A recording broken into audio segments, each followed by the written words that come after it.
गुरु पूर्णिमा का विशेष दिन है और आज हमारे साथ में किसी परिचय के मोहताज नहीं, एक चर्चित और बहुचर्चित शख्सियत कामतानाथ पीठाधीश्वर श्री श्री 1008 रामस्वरूपाचार्य जी महाराज हमारे बीच में है। आस्था पर गहरी चोट हुई थी। लगातार बीजेपी ने कुछ लोगों को इसके प्रति कड़ा संज्ञान लेकर जेल भी भेजा है। मानसून सत्र का दूसरा सप्ताह का दूसरा दिन है। विपक्ष लगातार हमलावर हो रहा है और साफ साफ कह रहा है कि भाजपा अब चोर वाली पार्टी बन चुकी है। लोकतंत्र में वोट चोरी, आस्था पर कहा जाए तो पूरी तरह दान चोरी और शिक्षा में पेपर चोरी भाजपा का कथन बन गया है।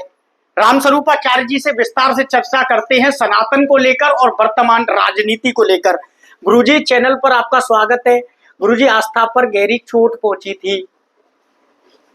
राम मंदिर पर दान चोरी हुआ था। सबसे पहले चोरी पर क्या कहना चाहेंगे आप, क्योंकि चोर अब जेल के पीछे हैं। विपक्ष कह रहा है छोटी मछलियां पकड़ी ली है, बड़ी बाकी है। ऐसा है कि जहां पर अधिक धन आता है वहां पर चोरों की निगाह हो जाती है, तो वो चोरी करते हैं। लेकिन जो चोरी करते हैं उनको ही सजा मिलनी चाहिए। लेकिन जो चोरी नहीं करते हैं, यदि उनका भी नाम लिया जाता है तो ये तो कष्ट की बात हो जाती है। तो जिन लोगों ने चोरी की थी उनको पकड़ा गया। अब ऐसा मानना है कि छोटी मछली और बड़ी मछली, ये तो कहावत है। मैं कहता हूं कि जांच चल रही है, अभी फिर जांच हो रही है। उसमें जो लोग फिर पकड़े जाएंगे, फिर बंद किए जाएंगे, जेल की सलाखों के अंदर आएंगे।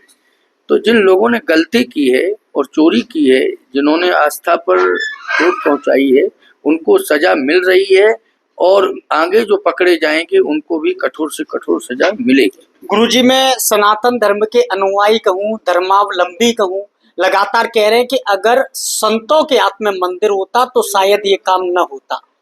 मोदी सरकार के कुछ अराजक तत्व थे जिन्होंने जानबूझकर इस कुकृत्य को अंजाम दिया है। क्या आप ऐसा मानते हैं? देखिए, साधु संतों का मंदिर तो वो पूर्व से ही था। अयोध्या ही साधुओं की है और मंदिर राम जन्म भूमि ये साधुओं का ही था। हनुमानगढ़ी राम जन्म भूमि, क्योंकि हनुमानगढ़ी निर्वाणी अखाड़े को मिली थी सेवा के लिए। राम जन्म भूमि निर्मोही अखाड़े को मिली थी।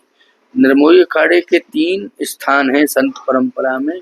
राम जी का जन्म जहाँ हुआ वो, राम जी की तपोभूमि चित्रकूट कामदगिरि, और राम जी का जहाँ पर गुप्तार घाट से अपनी स्वधाम गमन की लीला वाला स्थान, वो विश्राम लीला का गुप्तार घाट अयोध्या। ये तीनों जो है निर्मोही अखाड़ा जो संत परंपरा का है, रामानंद संप्रदाय का, उसके ही अधिकार क्षेत्र में थे। लेकिन सनई ये जो है राम जन्म भूमि स्थान विवादित होता गया। जो आक्रमणकारी थे, आक्रांता थे, उन्होंने प्रभावित किया। इसके बाद राजनेताओं ने भी उस समय प्रभावित किया था जब गोली चलाई गई थी, राम भक्त मारे गए थे। वो भी तो आक्रांता ही माने जाएंगे। क्यों गोली चलाई भाई? और भी तरीके हो सकते थे। और मैं कहता हूँ कि ढांचा था, गिर जाता तो कोई बड़ी नुकसान वाली बात नहीं थी। अंत में सुप्रीम कोर्ट का डिसीजन तो हिंदुओं के पक्ष में आया कि नहीं आया?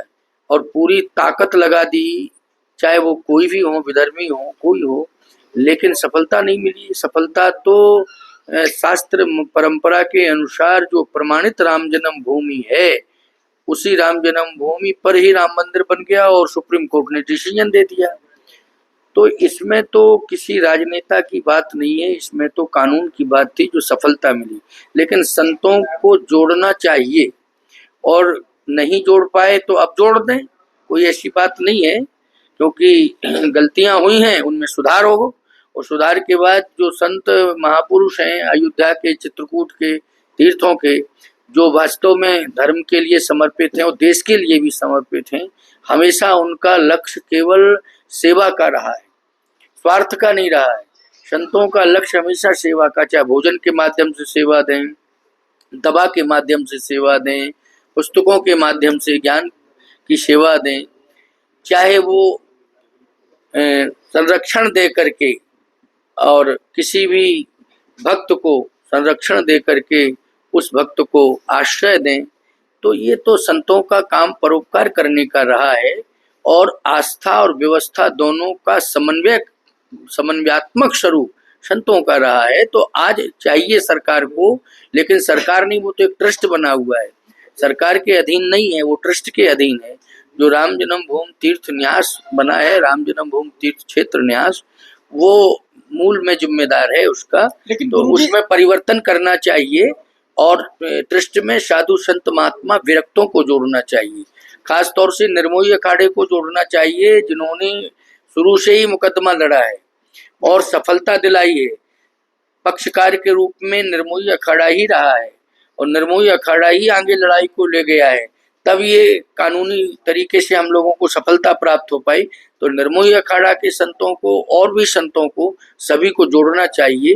अगर संतों के हाथ में व्यवस्था होती तो ये स्थिति नहीं आती। अब संत अगर जुड़ जाएंगे तो भविष्य में ऐसी स्थितियां नहीं आएंगी।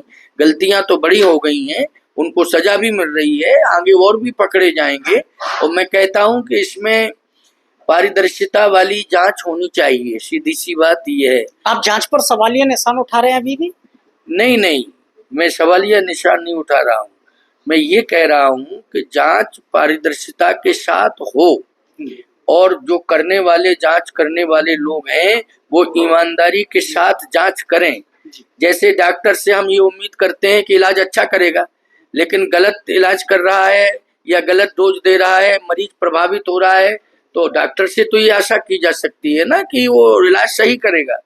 लेकिन अगर वो बेतरघात कर रहा है, किसी मरीज को परेशान कर रहा है, उसका उपचार सही नहीं कर रहा है, तो डॉक्टर की गलती मानी जाएगी, वो पूरा डॉक्टर समुदाय बदनाम होगा। गुरुजी, सनातन बोर्ड को लेकर आवाज वृंदावन से उठती है, लेकिन सिर्फ संत सम्मेलन के बीच में दबकर रह जाती है।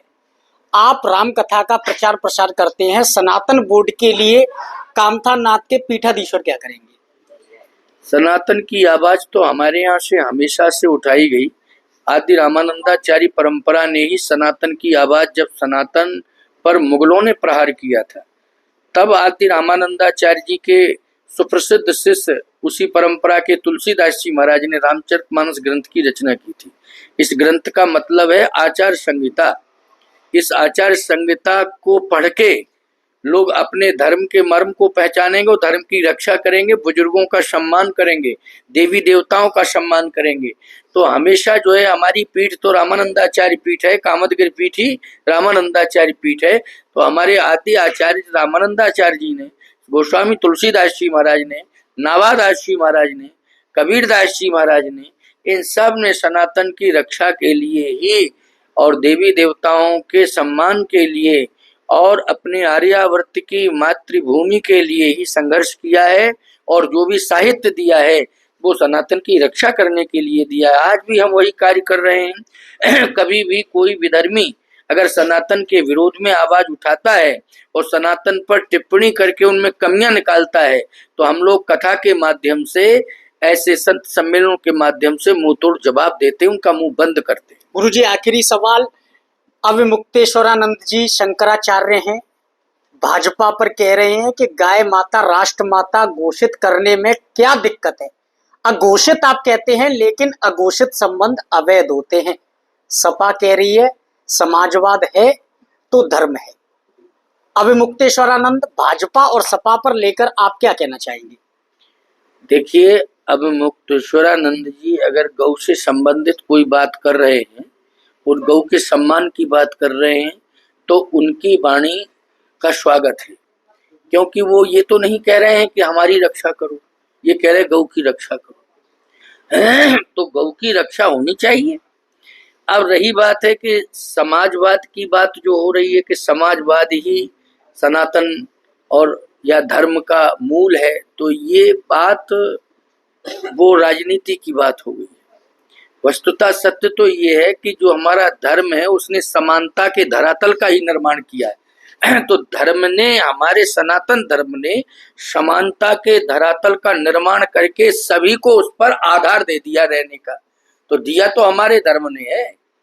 किसने दिया है? हमारे धर्म ने दिया है।